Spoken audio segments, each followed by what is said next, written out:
Estos diálogos nacionales significan un buen ejercicio para escuchar las distintas opiniones respecto a esta iniciativa de reforma al Poder Judicial, con el único propósito de que la institución de justicia en el país se fortalezca.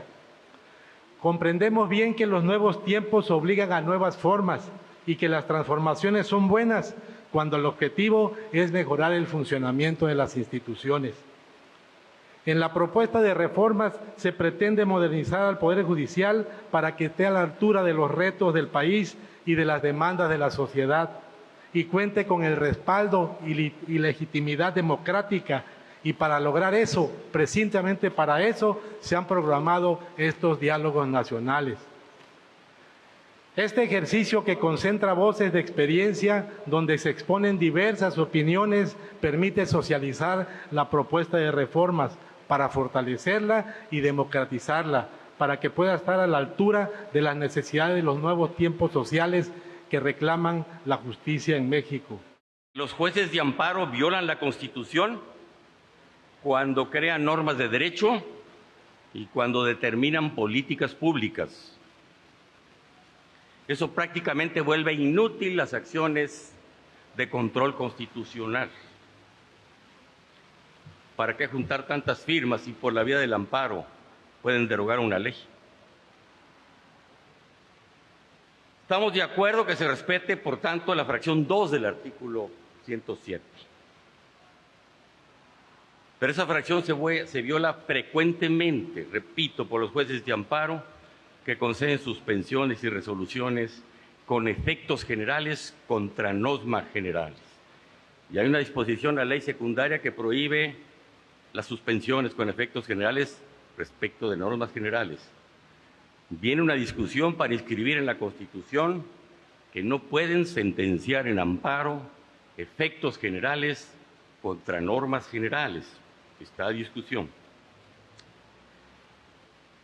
También creemos que los tribunales colegiados no respetan a los estados cuando legislan y modifican sus estatutos internos de gobierno.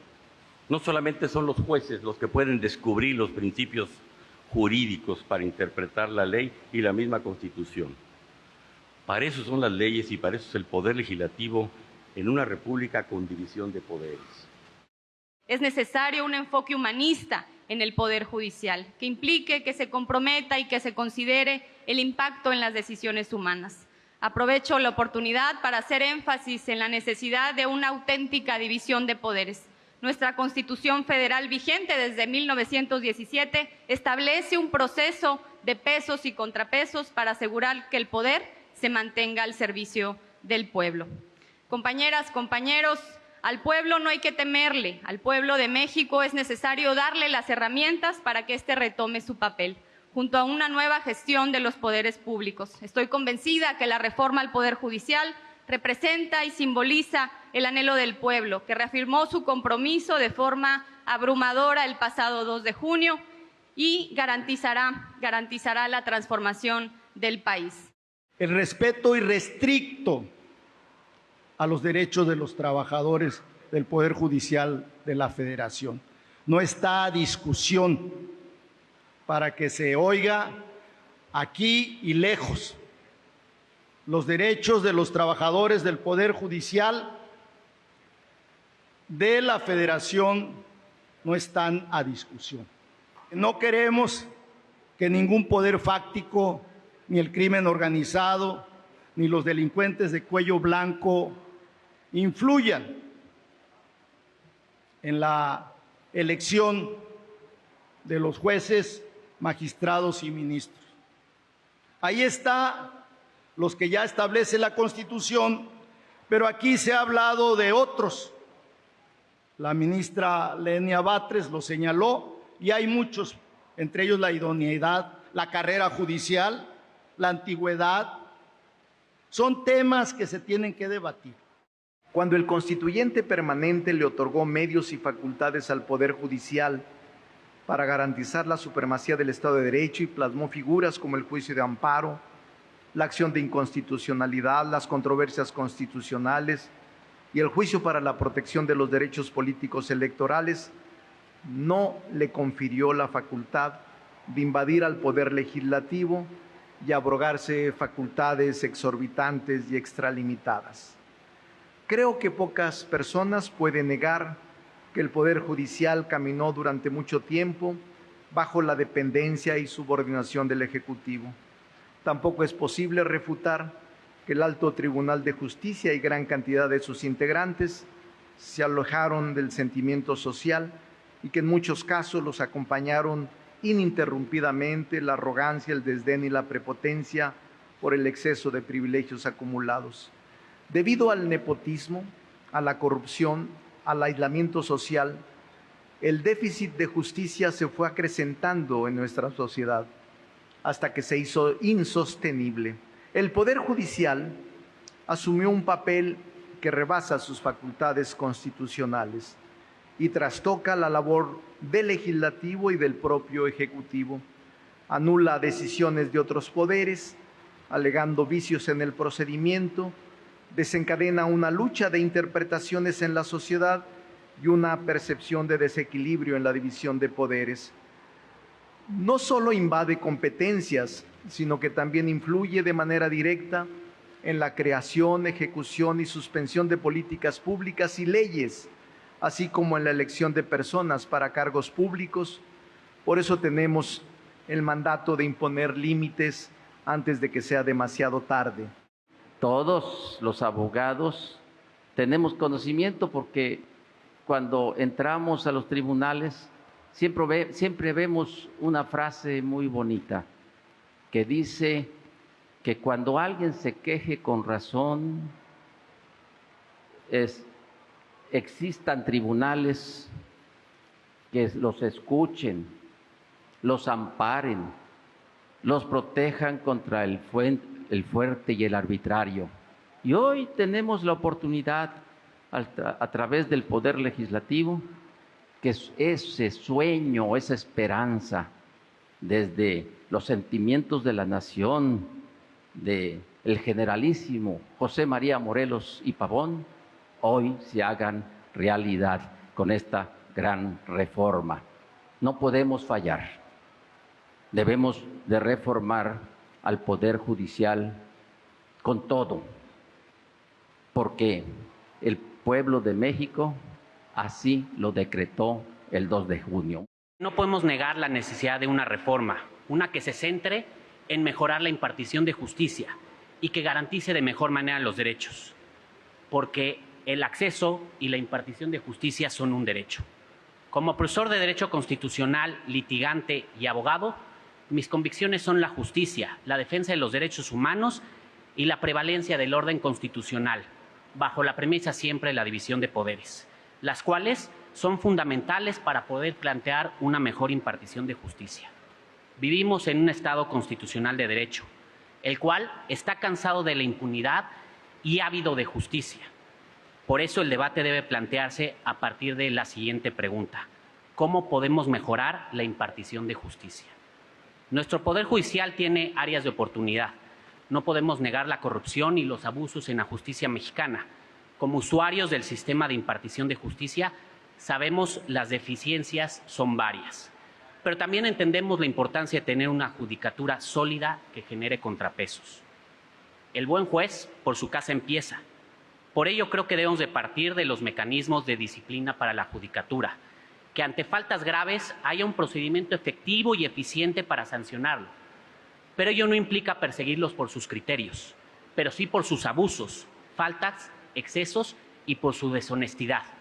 El día de ayer, Andrés Manuel López Obrador hizo una declaración en la mañanera que nos levantó las cejas a más de uno y tiene relación con la división de poderes. Déjenme llegar al punto. Decía que no necesariamente la experiencia esta de 5 años era indispensable, porque lo que se necesita es una persona con sentido común, con decencia, con un sentido de la justicia. Yo decía, sí, pero tiene que saber cómo se cose un expediente, cómo se integra una sentencia y cómo se argumenta. Tendría que tomar un curso con el gran maestro Jaime Cárdenas, que aquí está a mi izquierda.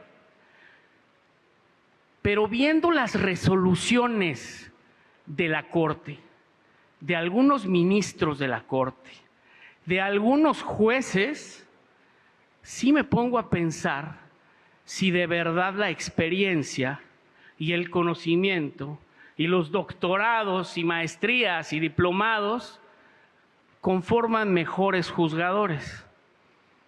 Entonces creo que empieza a cobrar sentido esto que decía Andrés Manuel. Y vamos a los jueces.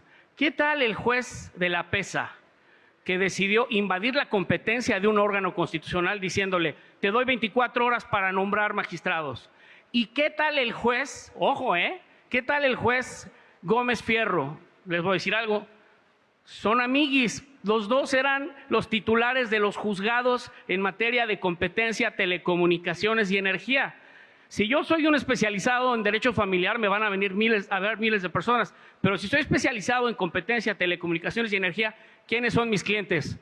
Los machuchones, las grandes empresas. Por supuesto que pasado un tiempo les iban a dar la razón, pero ojo, ¿de quién fue pupilo en la Corte el juez de la PESA? De la ministra Piña. Ajá. ¿Quiénes promovieron la organización de ciudadanos que promovió ese amparo? ¿Cuál organización de ciudadanos? Gente del Poder Judicial, hijos y sobrinos, sobrino de Gómez Montt, nieto del ministro Vicente Aguinaco.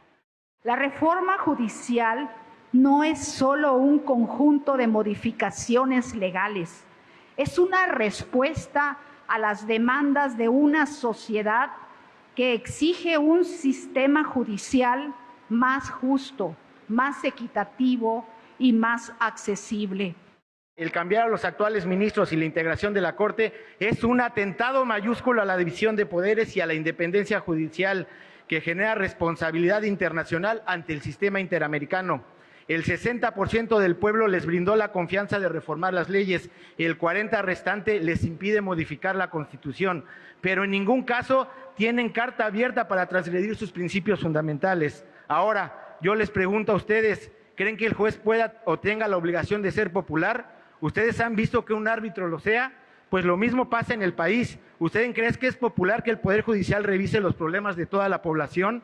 Asimismo, ¿creen que al Ejecutivo y al Legislativo les gusta que les revisemos sus actos, que se los invalidemos por ser inconstitucionales?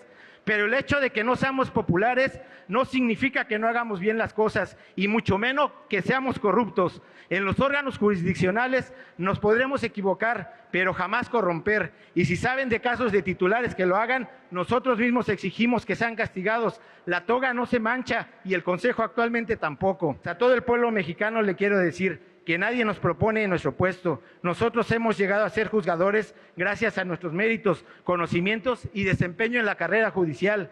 Gracias a que fuimos vencedores de un concurso de oposición, el cual tiene 3 exámenes y solo las mejores calificaciones son las que alcanzan el nombramiento. No le tenemos que pagar algún favor al presidente de la República, a los gobernadores, a los legisladores, a los ministros, a los consejeros, ni a ningún grupo de hecho, como pudieran ser los empresarios, sindicatos o grupos delictivos. Sin embargo, los otros 2 poderes estiman que el sistema jurídico debe de reformarse, pues aquí habría que plantearnos qué tipo de reforma queremos.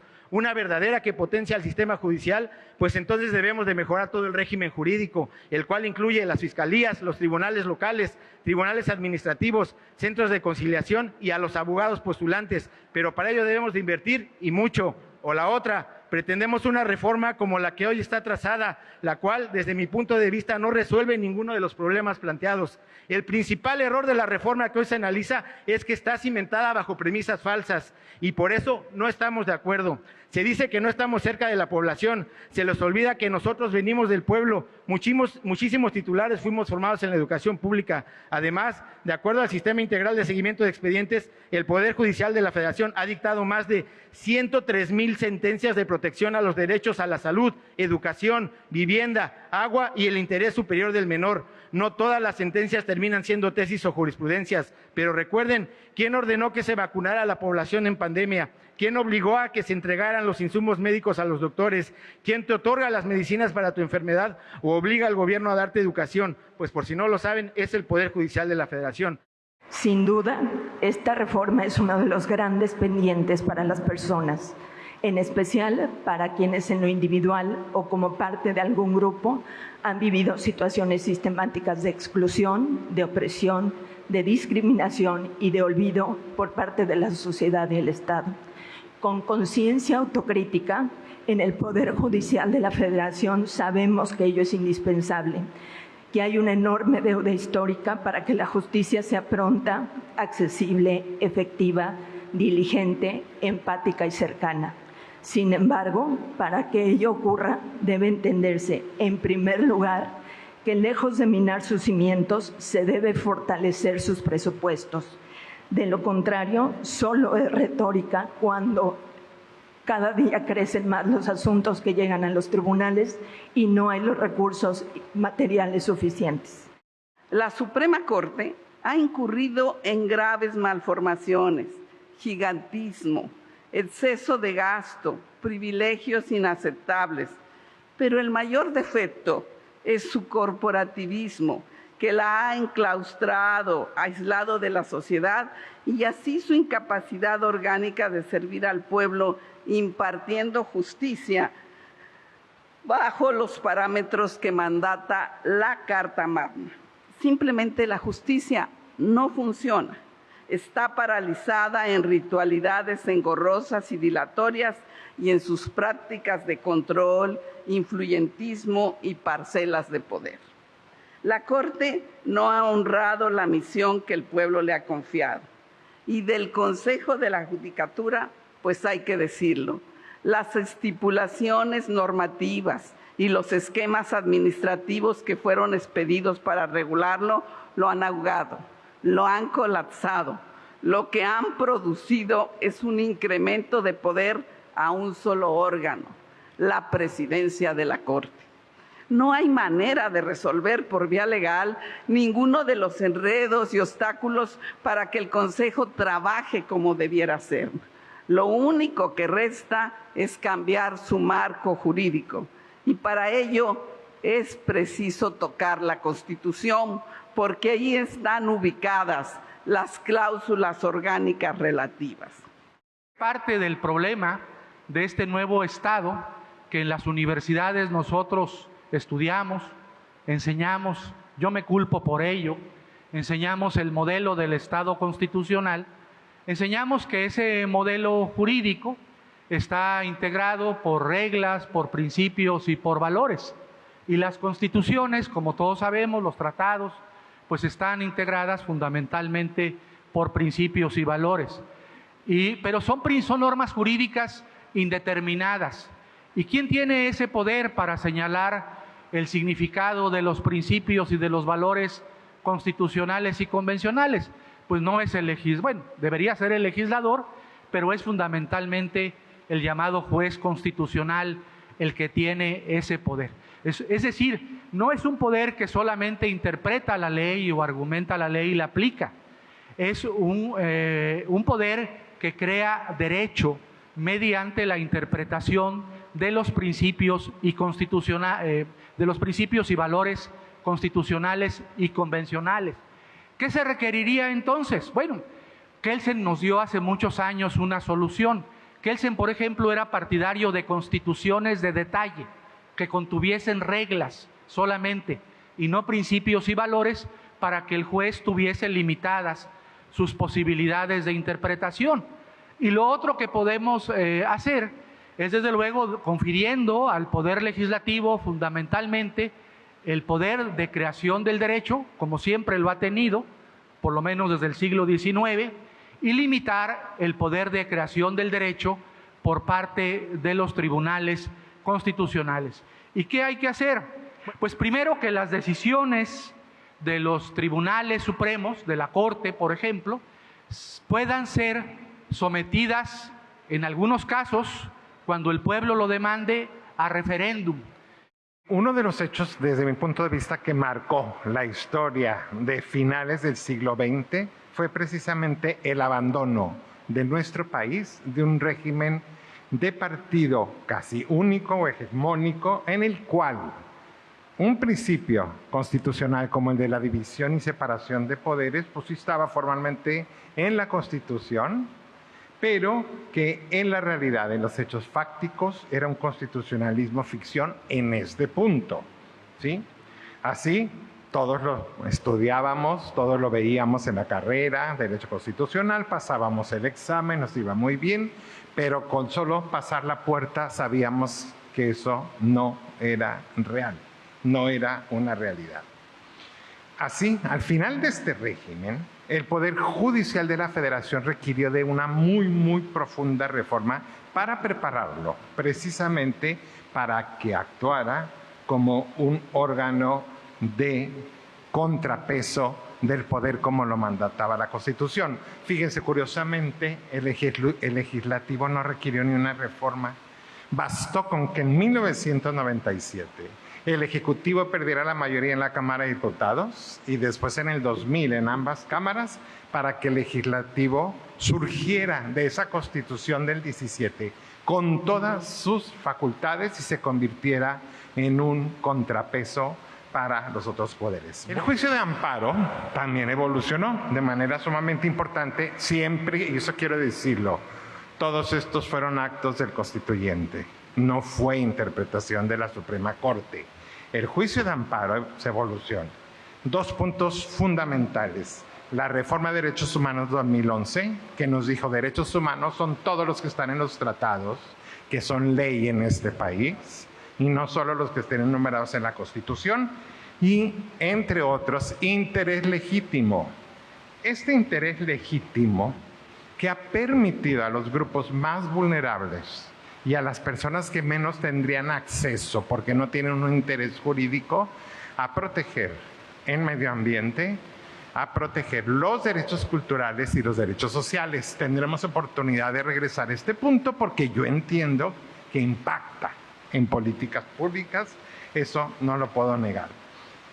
Yo considero, señoras y señores legisladores, que tenemos que hablar de todo. Eso es una realidad. Se nos dice, este Poder Judicial excedido su labor como contrapeso, hay que revisar el control concentrado y a lo mejor regresar al control concentrado. Revisémoslo, ¿por qué no? ¿Sí? Habría que modificar la Constitución, ustedes tendrán la posibilidad de hacerlo para decir, ya los jueces, un juez local no puede dejar de aplicar una norma aunque sea violatoria de derechos humanos, que lo haga mejor en el amparo. Perfecto. Interés legítimo, sí. Es cierto que no está bien definido, lo tuvo que ir creando la Corte por jurisprudencia, pero por favor seamos cuidadosos, cuidado con no violar el principio de regresividad. Este interés legítimo es el que ha permitido a las comunidades ejidales e indígenas, caso real, el oponerse a un proyecto y a una autorización de una planta eólica en Yucatán, porque con interés jurídico jamás hubiera podido. Y esto es lo que le permitió, porque no había manifestación de impacto ambiental. Entonces, el amparo es control no solo del poder político, sino de los poderes fácticos. Lamentablemente, las reformas propuestas no van en esa ruta. Se trata de propuestas que modifican la esencia de nuestro diseño constitucional. Con ello, lo que está en riesgo son los diques que protegen los derechos de los ciudadanos ante el poder. En décadas pasadas hemos sido testigos de lo que sucede cuando el poder público se ejerce sin restricciones. Hemos sido testigos de cómo se puede coartar la libertad y los derechos de los opositores cuando no hay quien los proteja. Eso nos obligó a contener el poder, a ponerle límites claros, a establecer reglas sobre lo que no es tolerable ni admisible para una sociedad. Eliminar esos límites es debilitar los cimientos de la casa en la que todos vivimos. También hemos aprendido que no basta con tener reglas.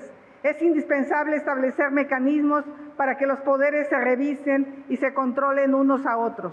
Para que se cumpla ese papel de contrapeso, debe asegurarse la autonomía e independencia de cada uno de esos poderes. La plena independencia del Poder Judicial es indispensable para acompañar a los ciudadanos en la búsqueda de justicia. El Poder Judicial no es perfecto, nunca lo ha sido y no lo será, porque es humano. Lo mismo sucede con los otros dos poderes. pero sus defectos no justifican que se le trate como enemigo de la sociedad, no justifican la arbitrariedad, no justifican el abuso. Que quede claro, no estoy diciendo que el Poder Judicial no se toca. El Poder Judicial sí se toca, pero nuestro deber es ponernos de acuerdo en una reforma para perfeccionarlo, no para destruirlo. Ayer la presidenta de la Corte, la ministra Norma Piña, convocó al compañero presidente López Obrador y a nuestra virtual compañera presidente Claudia Sheinbaum Pardo al diálogo. Y yo soy muy mal entonado, porque si no le cantaría la de llegaste tarde en el ocaso de mi vida triste, porque ese diálogo era antes, porque el Poder Judicial se pudo reformar a sí mismo y se negó.